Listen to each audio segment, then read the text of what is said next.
is possibly one of the most important things you need to decide before you take on the debt. Number one, are you going to graduate? And number two, what are you going to graduate as? So the reason I tend to use credit is because I say this system that we have now is not capitalism, it's creditism. Yes. Creditism sounds better than debtism. People don't use the word credit very often. The relationship between credit and debt? Well, so total credit is equal to total debt because one person's loan is another person's debt, right? So the two have to equal each other. So one way of thinking about this, the easiest way to think about it is all the debt in the country. Government debt, household sector debt, corporate debt, financial sector debt, all the debt. It first went through $1 trillion in 1964 when I was 4 years old.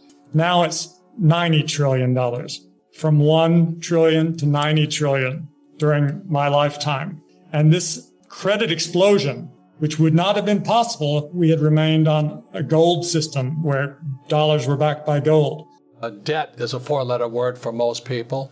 There are many people in my position, so-called financial gurus, who say live totally debt-free. And there's other people who say cut up your credit cards.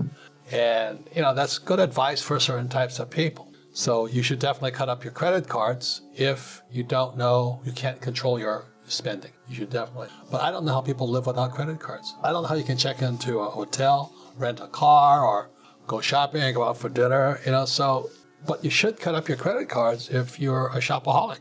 That's good advice. Yeah, credit's not a word people use. They use credit card, but they think about debt, their household debt. So that's what I'm saying. Because Rich does not. We don't teach economists. We teach everyday mom and pop who's trying to speculate on their 401k or their house. So the reason I tend to use credit is because I say this system that we have now is not capitalism, it's creditism. Yes. Creditism sounds better than debtism. Yeah, what Richard is saying is the way America grew was because we produced products. Now we don't produce products, they create credit or debt. Am I correct on that one?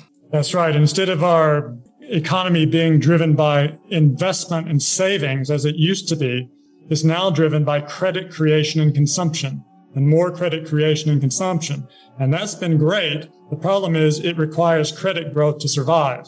If credit contracts, we have a depression. And that has made us dependent now on government borrowing and government spending to keep us out of depression. So anyway, the reason inflation is going to wipe out people because the average person, the consumer, everybody talks about, I want to, T-bone steak is this now, and gasoline's this, and toilet paper's that. But that's because Biden and company and the Fed are protecting, and had John McGregor on board, protect the bank. So that's why I feel for the working class people. I think it's criminal that our school system is part of Marxism. There's no financial education in school. It's not a mistake. But today, what's happened. And people are still saying, it's because the container ships aren't discharged in Long Beach Harbor and all that. And I went to school. I can drive those. I have a third mate and fly plane. But anyway, it's all BS. So the people who are complaining about inflation just know it's because the Federal Reserve Bank, U.S. Treasury, which is Janet Yellen, who was also head of the Federal Reserve Bank, they're as corrupt as they're communists, frickin' communists, and we worship them. We're reliant on government borrowing and spending. So the solution is how to finance the next American century is, since we've seen over the last dozen years, it is possible for the government to borrow trillions of dollars and to finance this through money creation. We should not waste this money that the government's going to borrow. We should invest it in new industries and new technologies on a multi-trillion-dollar scale over the next 10 years. And if we do, that will induce such a technological revolution. It will turbocharge economic growth. It would make everyone enormously wealthy. But more importantly, it would create such technological miracles and breakthroughs that we really would have a shot at curing all the diseases and extending life expectancy and developing limitless clean energy. And the other thing about debt, there's good debt and bad debt. And if you only have bad debt, which I classify student loan debt as bad debt, the main reason it's bad debt is because it's the worst possible type of debt. You see, if I get into trouble as a businessman with debt, I can declare bankruptcy and I'm clean. But the trouble with student loan debt, you can't do, it hangs around your neck for the rest of your life. So if you're a student, you shouldn't take on student loan debt unless you absolutely 100% guaranteed that you will commit to graduating. So have you seen a lot of kids drop out of school? Oh, yeah. And so the problem with student loan debt is a person has to know what are they going to study. I have two friends, they're both medical doctors, and they came out of school with $500,000 in medical debt, in student loan debt, but they paid it off in 5 years because they're medical doctors. They had high paying jobs. And so they delayed having families and all this, and the whole objective was to pay for becoming a doctor. Is possibly one of the most important things you need to decide before you take on the debt. Number one, are you going to graduate? And number two, what are you going to graduate as? Now, so that's all been great. The banks are very keen to start paying large dividends again to their shareholders and carrying out share buybacks and keeping their tax rates very low.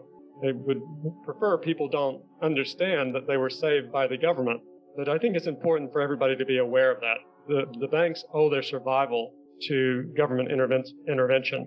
And everybody who has a bank account only has one now because of the government intervention. I thought you were innocent until proven guilty, but today, if you say you said something mean, and did this, the whole world wants to jump on you because you created a victim. So what's going to bring America down is the victim, and we're in the middle of it. That's Bernie Sanders, that's AOC, that's all of these guys who just, look at all the victims, look at all the homeless, look at all this, look at the student loan debt. I'm going, yeah, look at it, but giving them all money is not going to solve the problem. How do we get here? What's that? How do we get here? My standard pat answer is no financial education. What do they teach you about money? Every country that printed money went broke. We're going broke. U.S. is going down. Japan is going down. Europe's going down. South America is going down. Mexico's in serious trouble. Look at Venezuela, the richest oil country in the world. They're going down. Highly educated to Harvard, to Yale. I'm smarter than you. I know everything. Let me take you. That's what we are today. They're all poor dads who think they're smart. Before we continue, help us clicking that YouTube like button and subscribe now to our channel.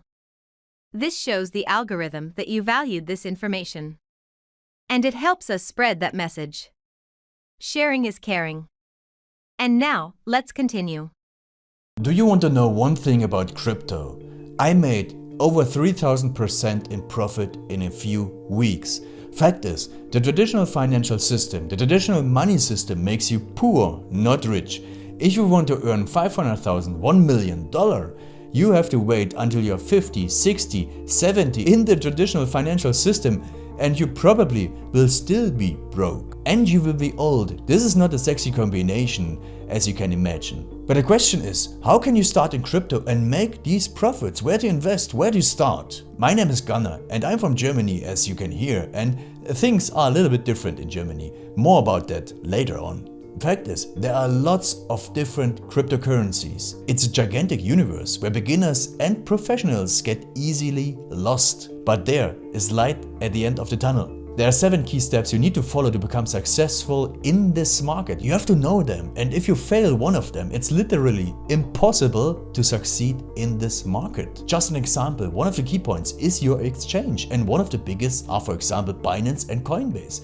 These are trusted and well-established exchanges, but, and this is a big but, you won't find the super profitable coins on those exchanges. The unknown super profitable coins that get gigantic profits are not traded on those kind of exchanges. They are traded on much smaller insider platforms that are barely known. And I can tell you what those super secret exchanges are and why they are so profitable. And another super important thing are the right information sources. The point is, the internet is gigantic. There are hundreds and hundreds of YouTube channels, blogs, pages, and much more. And there are also market makers and influencers. For example, Elon Musk, he is not a crypto guy, but the moment he recommended Dogecoin, it went through the roof, to the moon, so to say. But why did he recommend it?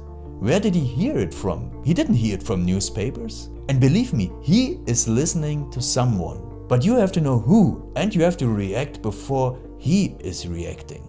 This is really, really important. And these are only 2 of the 7 steps you have to follow in order to be successful in crypto. And if you want to know all of these steps in much more detail, and if you want to have a comprehensive checklist, here's what you should do. There is a link below this video. Click on this link and you will get the opportunity to subscribe to my channel. Click on the link and you will see a video where I explain the next steps.